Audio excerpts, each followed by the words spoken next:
क्या होगा, अब क्या होगा? अब बोले कि हम किसी से पूछ भी नहीं सकते क्योंकि नाक आड़े आती थी। अब हमारे चेले भी हो गए, पर गुरुदेव से जो हमने सुना वो हमारा चिंतन होने लगा। जो 6 साल गुरुदेव के साथ छाया की तरह रहे, तो हमने सुना तो वो चिंतन होने लगा, और चिंतन होते होते हमारी बात बनी। तो जैसे आप लोग सुन रहे हैं, सुनना है, ज्यादा से ज्यादा आप सुनेंगे, भले समझ में ना आए ये मत सोचो कि ये तो मुश्किल शब्द है। कई बार हमें क्या है कि मुश्किल भी चर्चा आ जाती है। अब जरूरी है, अब देखो आप लोगों का अनुभव है, छोटे बच्चे को आप कड़वी दवाई देते थे तो शहद चटाते थे, फिर कड़वी दवाई एकदम मुंह में डाल देते थे। क्यों? आपका शहद चुटाने का उद्देश्य था कि शहद उसके मुंह में डाल, आपका उद्देश्य था कि दवाई पिलानी है ना, तो आप शहद दे के उसको दवाई दे देते। तो ऐसे ही ये कहानी सुनना, कहानी ठीक है, हमारा एक भाव बनेगा, उसको समझना है।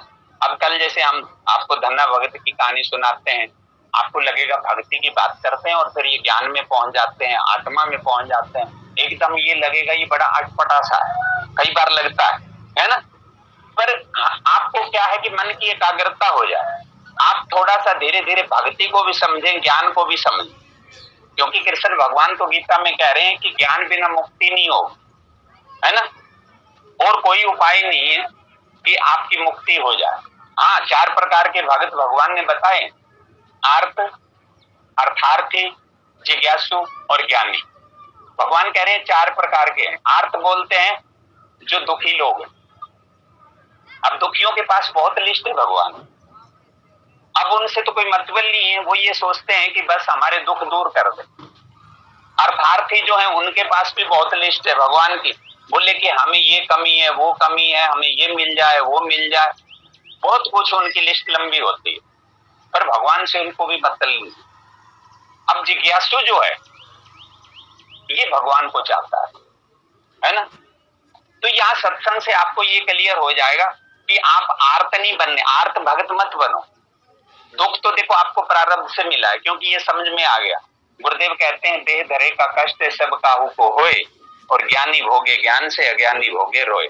यानी कि शरीर का जो कष्ट है ये तो सबको होगा, चाहे ज्ञानी हो चाहे अज्ञानी हो। कई बार चर्चा होती है, रामकृष्ण परमहंस, स्वामी विवेकानंद के इतने बड़े महान संत, उनके गले में कैंसर था, है ना।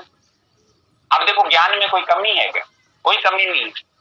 वो कह रहे हैं कि प्रारब्ध से इसको मैं नहीं कुछ कर सकता, मेरे हाथ में नहीं, ये तो देह का धर्म है, मेरा धर्म है नहीं। बोले मैं तो सीधानंद हूँ, सचित आनंद हूँ, मैं आत्मा हूँ, मैं शुद्ध बुद्ध मुक्त हूँ, मैं अजन्मा हूँ। ये तो शरीर है, शरीर से कोई संबंध नहीं। क्या समझ है उनके पास? और कोई अपराध बोध नहीं है उनके अंदर। स्वामी राम सुखदास के अंदर अपराध बोध नहीं है, उनके भी गले में कैंसर था। इतने बड़े बड़े ब्रह्मज्ञानियों को यानी ये हुआ है, तो फिर हम ये सोचें कि हमारा दुख मतलब दूर हो जाएगा सत्संग में आने से।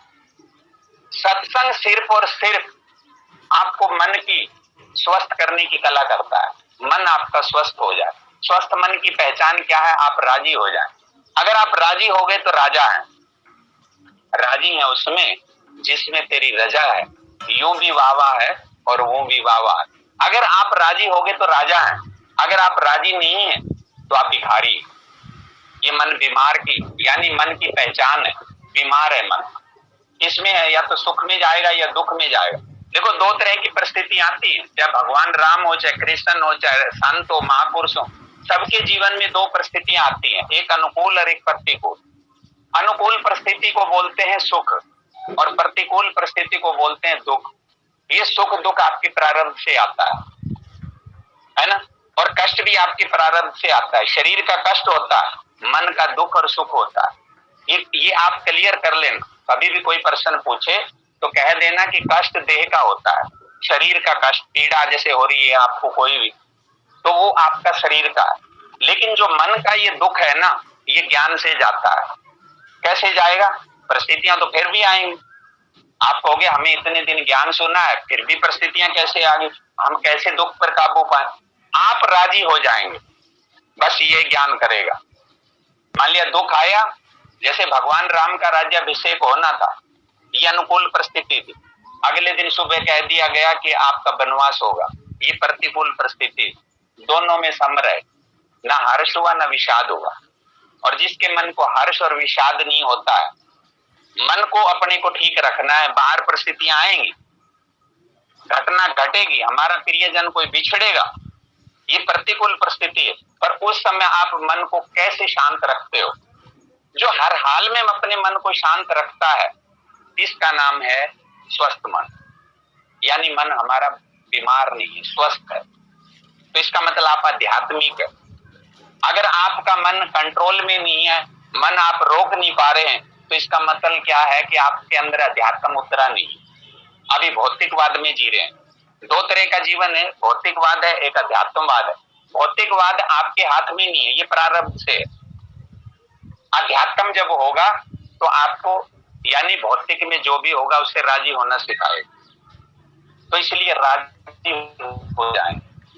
जैसे एक फकीर के पास